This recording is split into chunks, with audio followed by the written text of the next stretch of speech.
Hi everyone! I really look forward to sharing this video with you. This has been an uprising question that I've been getting from many people to share my perspective and observations of successful people and what drives them. So, why some of people can actually become successful and why others have to work really hard for it. Now, as many of you know, if there's one thing that I'm good at, and that is observing people and breaking down the psychosomatic patterns behind what drives them, and to convey my message, which is of course, only my opinion, as I see the world through my own experiences, which would probably be different for you. And by the way, just talking about what is real and what is not, also check out my video that is titled "Truth is Only an Agreement." And if it's not out yet, then keep an eye on it because it will be out soon. So in this video, I will be sharing how I see successful people operate and what drives their success forward. And it's also actually my intention to help you to see your strengths and also yet at the same time to embrace your weaknesses instead of deflecting from them through your external factors and your external world, such as addictive behavior and unhealthy habits. Now, one thing that I love most about successful people is that they've actually mastered the art of patience. And the ones who don't have patience actually miss out on so many amazing and grand opportunities only because they couldn't differentiate the difference between an emotional trigger and when someone was actually wasting their time. So in this case, I invite you to be patient and to observe your emotional state as you go through this video with me, as it might actually point out your blocks to your success and help build your success to an even stronger foundation. So sit tight, because during this video, I'm actually also going to ask you some questions that can help you to dig deeper into the root blocks behind your success. Now, you can be successful and feel abundant in almost any area of your life. It doesn't just have to be all about money. But then again, that's kind of like hard to hear the word success and separate that from financial abundance. Now, in this case, it depends on what your definition of success is. Because success for some people can actually mean having, the perfect family that they always wanted. It could also be having a secure job that you work for. Or it can mean completing a successful project that might not even have rewarded the person with a financial gain. So you see, the list is endless and it can be different for most of us. So now let's move to the mainstream, who do actually believe that success equals financial stability to its fullest extent. And I can relate to this because I'm going to start off by actually using myself as an example, as my definition of success in the past used to be all about money, and I mean a lot of it. In my late teens, I actually managed to achieve the success that I wanted, that I have in my life right now, and my life is great. But it hasn't actually always been that way. As I grew up, my dad and I had a very challenging relationship right from the beginning. Now, my father was also a full-blown alcoholic, and he also over-medicated with medication. And, he was also the occasional drug addict. So we did just not get along from day one. And he didn't want me, and would even actually remind me of that on a regular basis. Even told me that I was a financial burden to him, amongst many other things. And I remember that when I was 14, I had to make the long way back home, walking from school, as he actually forgot to pick me up again. So I came home exhausted, and he was lying on the couch, half passed out drunk. And he woke up when I closed the front door, and he looked up at me and he actually said, "You came home again." And my response to him was just absolute silence. As I walked past the living room to my bedroom, he actually got up and he said, "You stupid child, you will never achieve anything. You think that you're smart with your silence, but you will vomit off the floors in pubs, and you will probably even get fired from that. That is how useless you are. You will become nothing." Now, for some of you who might have read my book, Finding Your Own Voice, this moment will actually make much more sense. And also just keep in mind that if you do get it, I wrote it when I was 23. So you will actually be reading the book from the perspective of a 23-year-old. But so now, let's come back to the day when I came home from school and when I actually hit that big turning point in my life. My silence and always being the peacekeeper switched off, and I turned into the aggressor. I actually had enough, and my thresholds and my limits have been hit to the maximum. It was that moment that motivated me to do exactly the opposite of what my father predicted for me. And to make a long story short, at the age of 19, I worked so hard that I graduated 1 year before all my other peers in school did in South Africa. And I went to college and I did 2 separate courses at the same time. And I had 2 side jobs to pay for my school and college fees, just to show my dad that I'm not a financial burden and that I can take care of myself. And I moved out of the house when I was 17. And I finally bought my first car, which was a brand new BMW 318 Ti in 2003.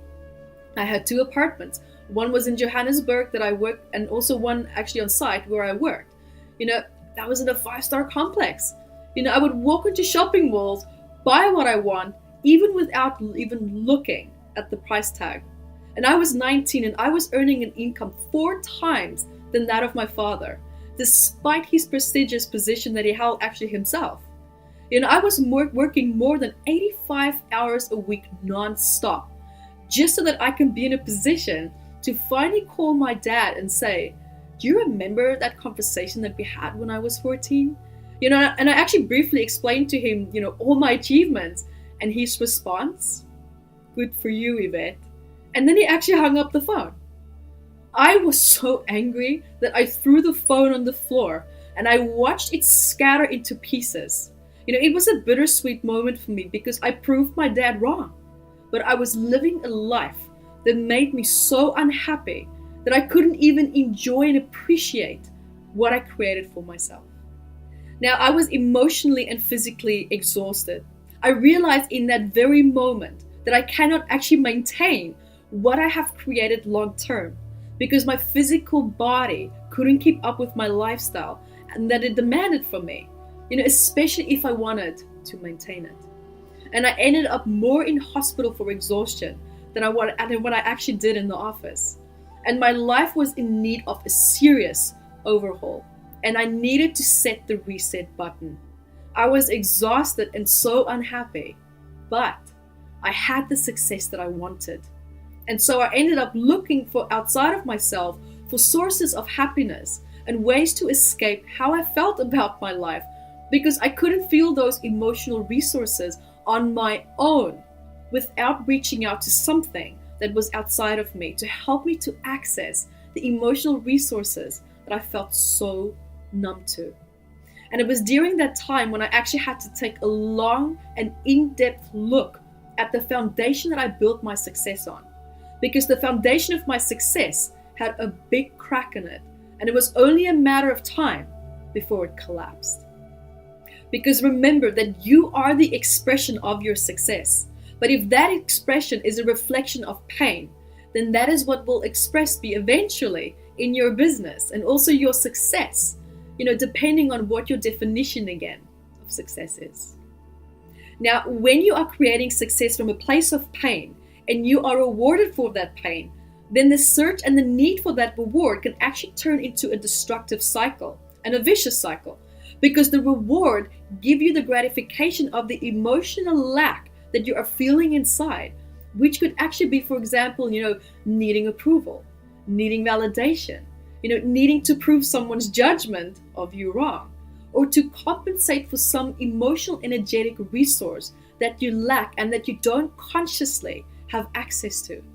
So in my case, my state of mind and the pain behind my success actually caused my psychological mind and body to collapse under the pressure, because the foundation of my success was built on a fault line, which was filled with unresolved relationship problems and the dynamic that I had with my father. And I was motivated by unmet emotional needs and needing to prove my father wrong. Now, you can be healthy and have a great lifestyle, and be and feel abundant, but your motivator, meaning the psychological thought patterning and the force that is driving your success, could be unhealthy. And if that's the case, then we have a problem. Let me explain. Here is why. You are healthy, you have a great diet, you exercise regularly. But if your need and your desire and motivation for success is based on unresolved pain and a rocky foundation, then something is about to go wrong at some point in time. And the ripple effects can either be psychologically, spiritually, or physically. And I'm using these three categories in this example because ultimately they actually all do come together really beautifully. Because if one of them is out of balance, then it will show up and reflect an aspect of your internal and external world. Because your external world will reflect what is happening in your inner world. So that brings me to the foundation of your success, because that is a reflection of your inner world and the sources within you that is driving your success. So now, let's break this down even more. Let's start with the foundation of your success, meaning why you became successful in the first place, as it could be to fill a void in your life, to become a strong provider, a need for power, need for success and admiration, and to create security and stability. And the list is endless. Now, you can build your material world that could give you that comfort in life in many different ways. However, it does not necessarily mean that it will give you the loving relationship that you want. Your business can perhaps be fulfilling as spiritual aspects in your life, but it does not necessarily give you the sincere closeness from people that you deep down crave and need. A person might want to become successful because they want to be dominant and in control of everyone around them, as that position will give them the power and the sense of confidence that they never had or felt in their life.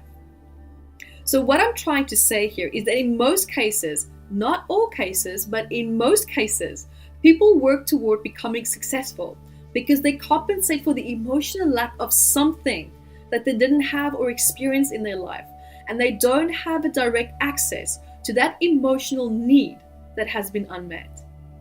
Now, in other cases, this can also be an instinctive response that drives us to create success in order to secure ourselves financially and also to be able to provide.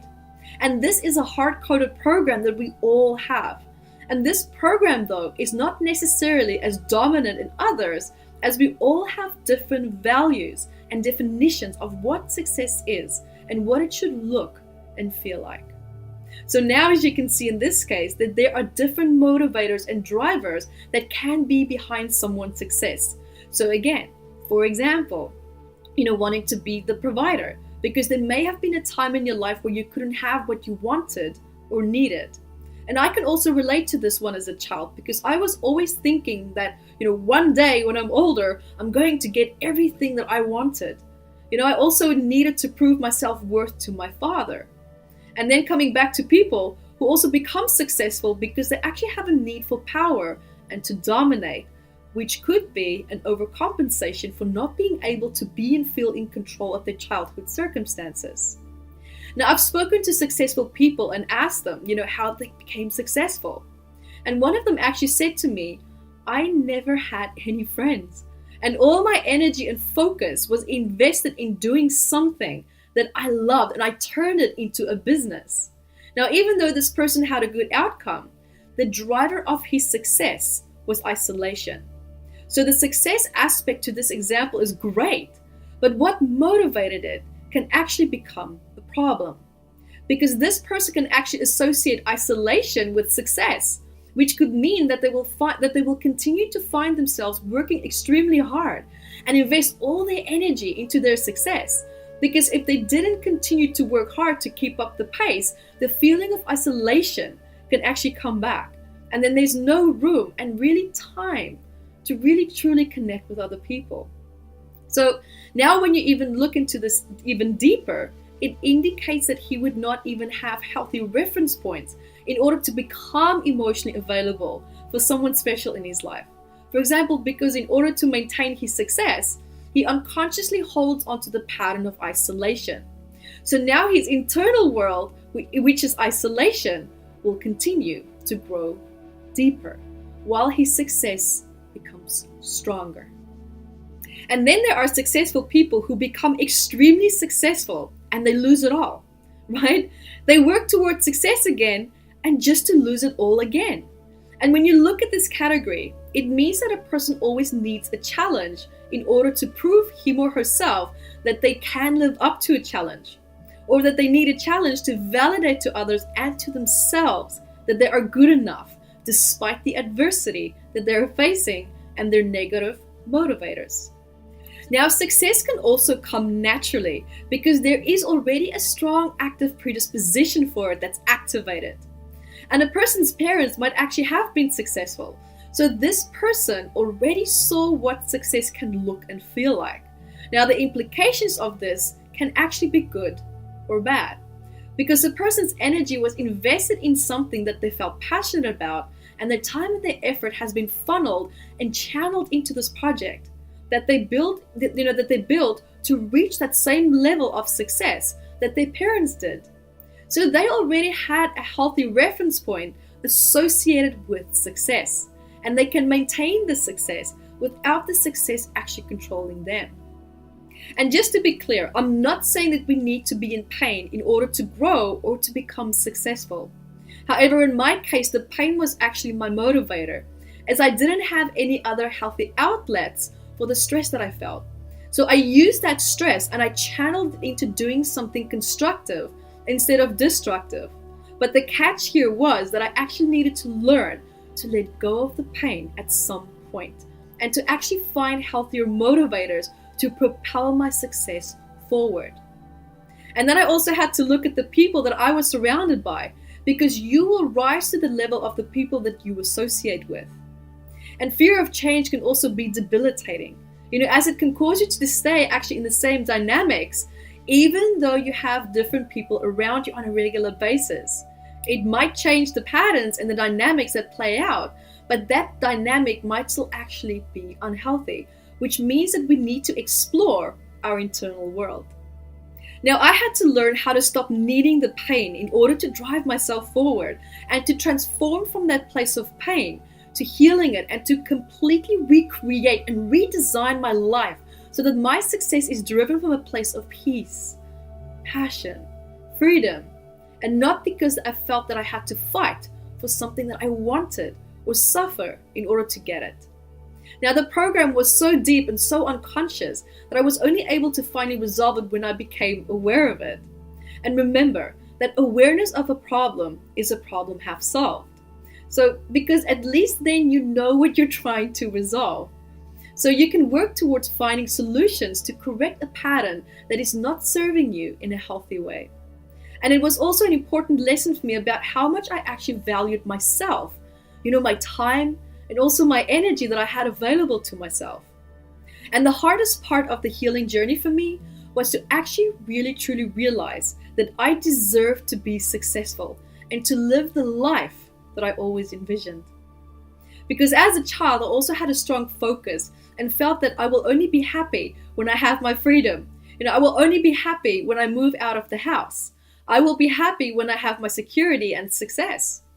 Now, these are great motivators. But what happened in my case is that every single time when I actually did achieve the goal, it was like the chase was over.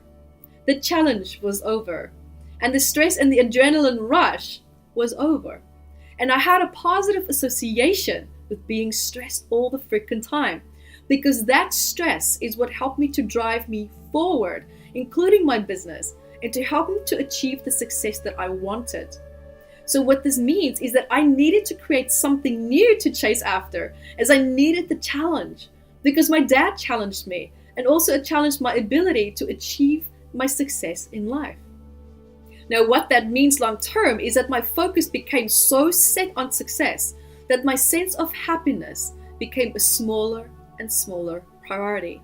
And I paid a high emotional psychological price for this pattern, as it turned into an addiction. And I used this pattern to escape my childhood pain, as it kept me occupied so that my mind would not go back to places and circumstances that I didn't want to face. And then, in turn, this pattern turned into just another addiction. It turned into another addiction, which was alcohol and cigarettes. Now, emotional stimulation and bonding and developing personal relationships are incredibly important for a person, because that is what helps the limbic system to develop. And if this is not stimulated enough, because it can actually lead to emotional numbness. And there's also a part of you that knows, you can feel that something is missing, right? But you can't quite put your finger on it, as it was absent during your adolescent years. So now this void can actually be filled with anything. And in many cases, it could be substances, addictions, and that includes our pursuit for success. Now, an addiction can be anything done so excessively that it can actually be to your emotional, physical, and spiritual detriment, which then begs the question, what are you trying to escape from or compensate in your life for? When something becomes an addiction, it means that it's overtaking aspects of your life to the point where you're not living your life in a balanced way. And ultimately, success could be created to keep you busy, to keep your mind occupied. And it can also serve as an unconscious benefit in order to not deal with something unpleasant in your life or from your past. Now, this is not the case for every successful person, though. Success can become an addiction, and it can also be the emotional gratification that you feel. As the more you see the success rise, the more gratifying it can become. And when your success is stable, then the search for that emotional high and gratification can push you forward to achieve even more and ultimately become, and before you know it, you are in a cycle that actually could become destructive and even perhaps just another addiction. Let's go a little bit further now and look at the epigenetic aspect of success. So I had to take a deeper look within, and I realized that my whole family DNA lineage had a strong value and belief system that you have to work hard and you have to work yourself into the ground almost in order to become successful. Now, David Bohm, who was a quantum theorist, who said that you take in from all that there is, and that is who we become. And that includes your ancestry and everything that was passed down to you, and that negative patterns that you have in your life, that's been passed down to you. That is what I love about this quote, because this quote actually helped me to understand that you and I, we are the expressions of our ancestors. And what that means is that you have every single resource that you can possibly need in order to have a successful life, emotionally, spiritually, and also physically. And remember that every time when you say that you need something, it means that you're coming from a place of lack, and you are putting a limit on the boundlessness of your consciousness that you already have. And you are limiting yourself by saying that I need. If anything, you should say that I want to remember what it feels like to be successful or to be loved, just to name a few. Now, circumstances in your life can also switch the abundance genes on or off. That is also why people can become so incredibly successful, as they have overcome the block that stopped the expression of that abundance gene to come forward. And then we also have to look at what is the unresolved issue that could have actually switched off that motivator. Now, also remember that if there's a negative motivator behind your success, then either emotionally or spiritually, or materialistically, consequences can present themselves down the line if the unhealthy pattern is not brought back into balance. So here's already an aspect that you can research. Look at the pattern of your ancestors. What is your genetic predisposition for success and abundance? Why is your definition for success the way that it is? What happened or took place in your life that shaped your definition of success? Because the block or the motivator could actually be lying in the answer that you give. So now I'm sure that there are some of you that's probably wondering, what happened with my dynamic with my father? How did I solve this problem? And what did I do about it? Well, because he was the starting point of my motivator to work hard. So ultimately, my dad actually he disowned me. So when I started my journey in the personal development world, because he didn't understand what I did, nor did he actually even have the patience to try and understand. And if things were not functioning according to his values, then it was wrong. And my father actually went as far as publicly trying to ruin me and attack me on social media and platforms. Then recently, my father was actually medically not doing well, and I wanted to make peace with him before there was room for regret. And I realized that the only way to connect with my father was to speak to him in a language that was in alignment with his values and his beliefs. And all that I needed to do was to let go of my attachment to help my dad to understand what I do for a living. And instead, I compromised and I communicated to him according to his values without sacrificing my own. And it worked. We were finally able to see eye to some degree, and it was better than nothing, to be honest. But ultimately, the lesson in this for me was to let go. Let go of needing to control how my dad saw me and how he interpreted what I did for a living. And I am grateful to this day that I did take that chance, because my dad did pass earlier this year and we made peace before he actually left. And I know now and understand that my father was acting and reacting from his own place of pain and lack of support, and also the abuse that he endured from his father.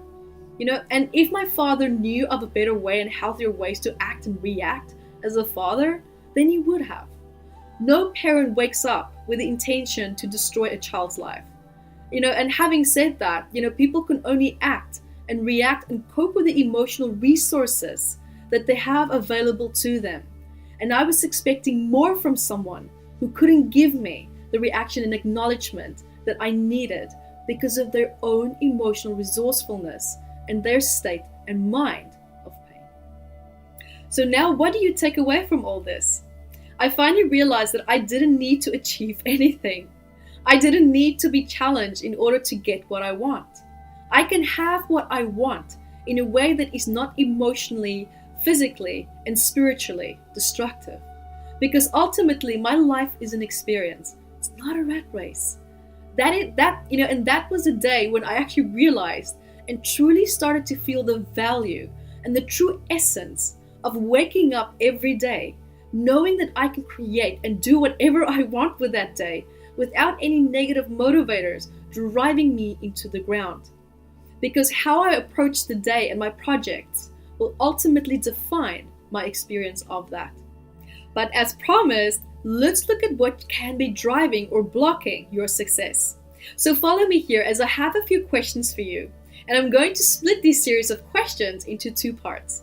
And so one is when you actually are currently working on your success. And the second part is when you are already successful, but not quite 100% happy with what you have achieved. So my first question is, when did you decide to become successful? And before that, you decided to become successful. Just before that, what did you decide? So how is this decision that you made different to what and where you are now? So take note here. When you answer this question, make note of the lack and the needs and the emotional unmet needs, as these actually could also be your negative motivators. The next question is, what are you going to see different in yourself in your life when you do become successful? And again, extra side note, when you actually make these notes, take note of the lack, the emotional unmet needs, because again, your negative motivators could be found in here. And another question is, what do you not fully embrace in your life in order to become successful right now? Now, if you have achieved what you wanted to achieve, here is my next set of questions for you. If I take away your success from you right now, what in your life will you have to deal with or face that you are not ready to resolve right now? What in your life will change that you are not ready to let go of if you didn't have success to distract you? What do you need to set free or bring to life in order to become the full expression of your success? And then, what won't you see in your life if you don't transform negative blocks in your life right now? Also, look at your life and your success. When and where could you have stopped being true to your goals and instead became competitive and stopped serving humanity? Remember that when you serve your purpose, that is when your purpose will start to serve you. So now I trust that these answers to these questions will give you a deeper meaning and insightful perspective as to the motivators behind your success. Because ultimately, it's the same concept as to where your focus is. If your focus is shaped by pain, which is what you will filter in, then that is what your life will become. Now, whatever your definition of success is, whether it's emotional fulfillment, whether it's spiritual fulfillment, and whether it's material fulfillment, we all have different levels of success. So ultimately, it is defining what is your definition of success, and then establish first what you want that success to look and feel like. If you want your success to make you feel a certain way, then look at the emotional absence and the lack of that emotion in your present life, and perhaps the reason why it's not there already. Ultimately, success is an experience. Fulfillment comes through emotional resourcefulness, and that can only be achieved by your own internal process. Outer experiences can come and go, but your internal state is what stays. And the stronger that aspect of you can become, the more authentic you can show up. And also remember that if you have not gone through my online emotional healing guided session that's on my YouTube channel on Metaphysical Anatomy, then please do, because here you will already start to see and feel the shifts and the blocks behind your success. So now I'm going to love you and leave you with that. And thank you for joining me here. And until next time, be the light that you are.